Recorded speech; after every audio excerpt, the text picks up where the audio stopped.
Hi, Dave from road.cc here. We're at iceBike, which is Madison's in-house show. Madison, one of the largest distributors in the UK. They've got Ridley, they've got Genesis, they've got Garmin, they've got Shimano, lots of other brands. We're going to have a look around, show you guys around as well, because this is a trade-only show, it's not consumer, so there's a lot of new stuff here that we haven't seen, and we're going to bring it to you now. So let's go and have a look about. Hi, my name is Rick, I'm the Genesis brand manager, and we're here at iceBike 2017 with a new working prototype for us. This is a Road Plus bike. Hopefully this will be, we're aiming for September, so part of the MY18 model range. And we're basically looking at kind of the Road Plus category and the way it's developing. The kind of current setup you have here is, as I said, is a working prototype, but we're looking at a steel frame, either Mileneer or Reynolds 725, full carbon fork, and just massive clearance for huge tyres. We currently have it with some Horizon 47Cs on. We're planning to actually spec it with 50C, so there'll be heaps of clearance, fully rack and guard compatible, but also we have to make sure that the actual built-in practicalities of the bike are, there for everyday use. So it's going to be full Di2 routed. We're going to have internal routing for everything, including dynamos. So we want to really kind of tidy it up and make it a kind of a super nice practical bike as well. The other thing that's going to change from this working prototype is it's going to be 12-12 front and rear through axle. So that's going to change the handling of the bike, give it a good bit of purpose, making sure obviously comfy on those fat 50C tyres. But yeah, I mean, no name yet and no price.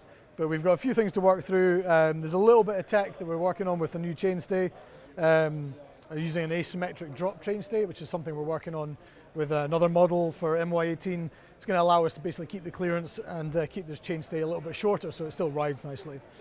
But yeah, this is our working prototype of Road Plus, so look out for it in September.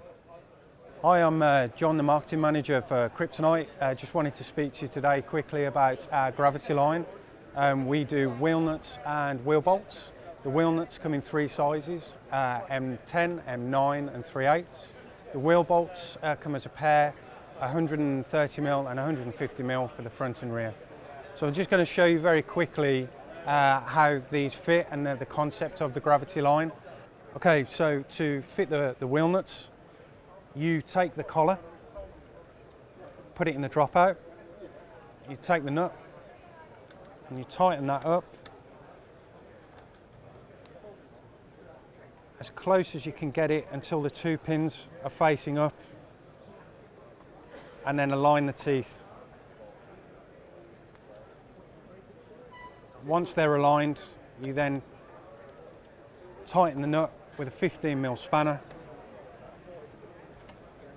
and the product is locked. So when the bike is flipped upright, it can't be undone and the wheel can't be taken. And the only way to take the wheel off is to flip the bike upside down,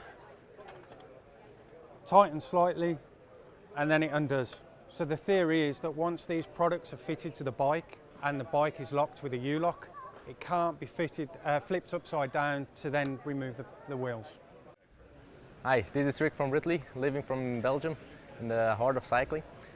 Today I'm going to give you more information about the Helium SLX and the Helium X compared with the Helium SL and the Helium of last year. When our engineers tried to improve the bike, the Helium or climbing bike, we went in discussion with the riders of Lotto Soudal to see what we could improve.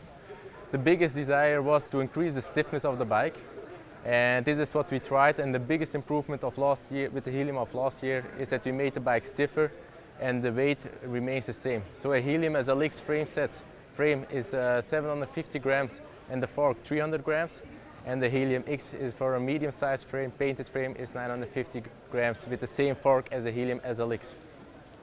So we increased the stiffness by working on the carbon layup. This was really important to look through the carbon layup where we should improve it and to use on different places, but to maintain the same weight of the frame. Well, there's also a new feature that you can see here. is that we have an internal cable routing, no external cable routings anymore, so for a better maintenance at the bike. We have a new fork, also a lighter fork compared with the last year's version. The frame looks similar to the Helium as well as last year, but only we made it stiffer by working on the carbon layup on several places. I think on the head tube and in the rear as well. We increase the stiffness, which is really important for riders like Galopin, Tim Welles, Jelle van Enders to ride the hills in stages like the Tour de France or the Giro d'Italia. I'm standing here with the new Phoenix SL disc, which is a new bike in our range. It's the same Phoenix, it's the same frame as the Phoenix of last year, but with disc brakes. This will be one of the frames which will be available for Lotto Soudal riders to ride the classics on. The Phoenix SL, what is typically to the Phoenix SL is a tube of the frame, is the same tube, shape of the tube as a diamond to really be a strong frame and to give enough comfort to the riders to ride long days in the saddle during the classics. What's new? What's the difference between the Phoenix SL disc and the Phoenix is the rear triangle. You see that the rear triangle is little bit lower on the C tube. This is to maintain the same stiffness in the rear as with the regular Phoenix SL bike with caliper brakes. Or the Phoenix SL disc has a true axle in the front and in the rear of the frame. On the rear triangle we also see a flat mount, Shimano flat mount using to mount the brakes. In the rear we are using a 140 disc brake, and in the front we are using a 160 disc brake, also with a flat mount which you see from Shimano. The fork integration, you see we have a really aero fork integration, the same as the Nova. What's the aero fork integration? That there is no gap between the fork and the frame. So we made the gap as close as possible to keep the fork as aerodynamic as possible. So the Phoenix SL is actually an endurance bike, which for the comfortness. It's an aero bike and also a light stiffness bike too. So it's actually an all-round bike which you can use on all kind of territories and all kind of races. We're here at iceBike and Lead is introducing a brand new bottle called the Fly Bottle. We all go nuts to have the lightest frame, the lightest wheels, and spend a ton of money to do so. Well guys, now we have an option here. A bottle that's 40 grams less your conventional bottle for just £1 more. So it's $5.99 versus a conventional bottle, $4.99 and 40 grams less. 2 bottles on a bike usually, that's 80 grams less for just £2. The material is identical, so BPA free, dishwasher safe. The difference is the production process. Instead of having a blow molded bottle, we have an injection process bottle, which means the bottle is thicker on the bottom and on the thread where I need the bottle to be thicker, but it's thinner in the middle part. So it makes it actually easier to squeeze, makes it 40 grams lighter. So less energy to drink, quicker rehydration, lighter bottle, you're gonna win races thanks to the Fly Bottle. You'll see them from the Milano San Remo onwards. Available through Madison and all UK stores. Hi, I'm Tim, I'm with Laser, and I am holding the Bullet helmet. The Bullet helmet is a new addition to the Laser range and will hopefully be available to the public in the summer of 2017. As you can tell, I am holding a colorway and branded helmet for the Lotto Soudal team. So this is a helmet we are gearing towards the high needs of Pro Tour athletes. The most striking feature of the helmet is this honeycomb piece insert that you see on top. This is actually what we call VOD, or ventilation on demand. So a quick slide of this opens up the front vents, as you can see right now, and it also opens up a big piece of the helmet in the front, allowing a lot of airflow in the helmet. What this does is this creates a combination of a helmet that can be either very well ventilated or highly aerodynamic, which means the helmet is actually geared towards sprinters once it's closed and it's completely aerodynamically shaped, but still ventilated on the sides. But it can also be used on the hot days when you're climbing up and you just need the ventilation, slide it open and it's there. Another remarkable feature is the shape, which is a little bit drip-like and reminds you of a TT helmet. This is because we wanted to have a very well ventilated helmet, but also very, very aerodynamic. The side vents are also known as inlet vents, where the helmet can come into the helmet and exit through the back, which serves as a large exhaust vent. The helmet is also very narrowly shaped in order to help it with the aerodynamics. And on the back end of the helmet we have the fit system, which is a turn fit system. We did this deliberately to take away the size adjustment on the top in order to save weight and to make the helmet more aerodynamically shaped. On the back we can also see that the helmet already has inserts which allow the live beam system to be inserted into the helmet without any problems, or even the inclination sensor can be added into the helmet. So this is the Bullet helmet from Laser, hopefully coming in summer 2017. Hello, Calvin Jones here with the Park Tool Company. We are in United Kingdom at iceBike with our distributor Madison, showing the new product to the UK people. This is the PRS 22, it's new, it rotates, it goes up and down. What's a lot of fun here is the front end, because it's an adapter that can come out, and the adapter will do through axle. So you take your bike front, fork, or rear, you drop it in there, that'll latch it, hold it down. So boost, so 12 millimeter, rear, front, all that kind of fun stuff. Or standard quick release, it does it all. So the back end is also fun. These go forward and back, and these can be flipped to make them narrow or off center. So very adjustable at the back. So you can't have too many hex wrenches, and here we have the AWS 9.2, includes the hex wrenches 4, 5, 6, and also a T25. Here is the new HXS3 stubby little hexes. Why stubby? There's places you got to reach into that are really, really tight. Over here we have a new chain cleaner. It's a heavy duty version, cast metal of our chain scrubber. So the lid is hinged, it's strong, there's the drop-in brushes, all replaceable. Very, very good shop version. Here we have the GG1, the grease gun. You can fill the canister with grease and pump to your heart's delight. Also, you can cut the tip off here. These threads will fit inside this cap, so then you're just running the tube direct. The GG1. Here, these are retaining compounds and a thread locker. We have a mild thread locker, a strong thread locker, and a retaining compound. Your bottom bracket creaks, you want the RC1, stop that creaking. The IR 1.2 is new, it's a new wire, it's a 4th edition. This is an E-tube specific. It clicks right into the E-tube of the Shimano system, routed through. The IR 1.2. Also, the TRY1, which is the Try One. Try One. TS4, brand new from Park Tool. You got the skinny, we got you covered. You got the fat, we got you covered. So this really tall arm lets you shoot through the really big fat bike tires. Opens up over 200 millimeters, closes way down to 100 for your road stuff, your regular open dropout stuff. We have through axle adapters built in, or it does your open dropout wheels. A new linkage system, smooth up and down. Great big caliper fingers for the fat tires. It does it all, the TS4. Hi, I'm John Knoll, Global Category Manager for Men's Cycling at Pearl Izumi. One of the new technologies we're showing at the show today is our PI Dry technology. This is a feature we're introducing for Fall 17 that gives knit garments permanent water repellency. It's a treatment that's done at the manufacturing level. It's not just a coating, it's actually a treatment that impregnates into the individual fibers of the garment so that they will shed water for the life of the garment.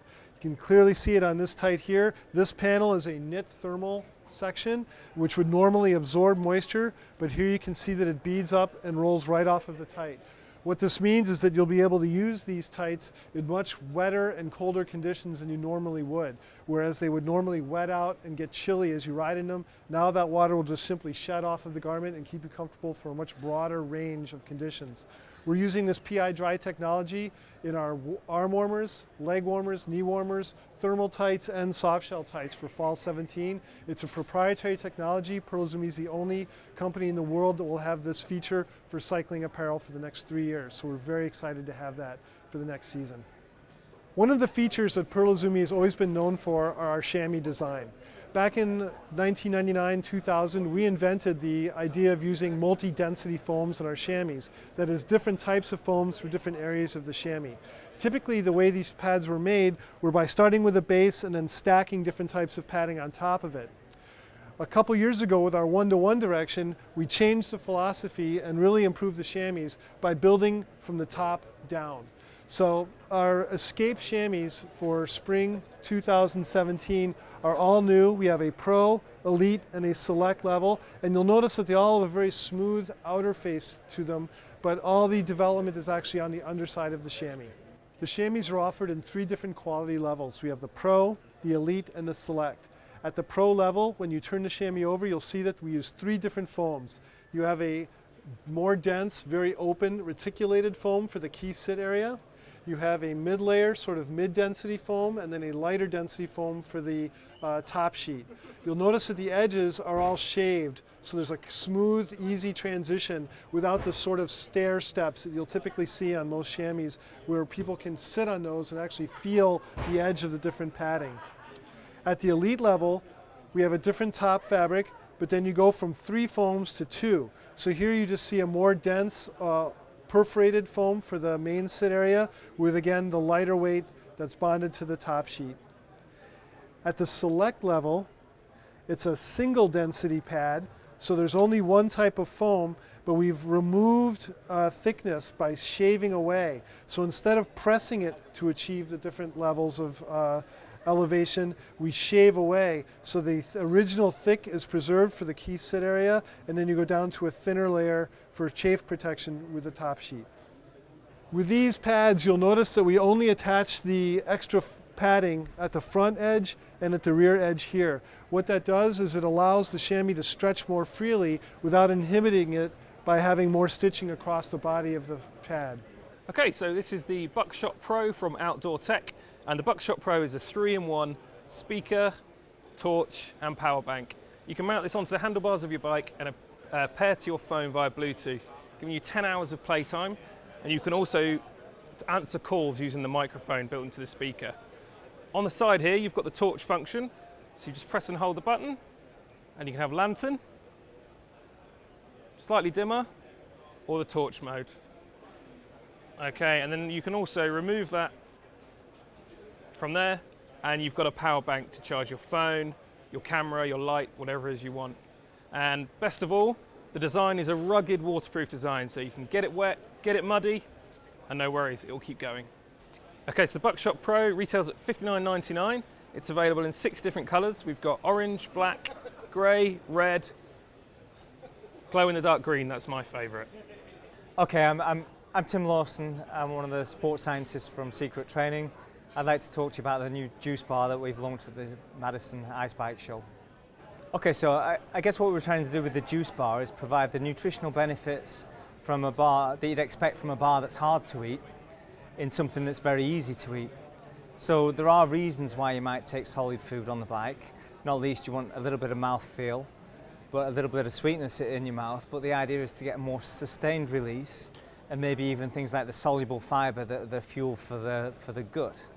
Now, even some of the really experienced riders that we tried these prototypes on were saying that they hardly ever eat in a race or a long hard training ride because bars are difficult to eat and breathe at the same time.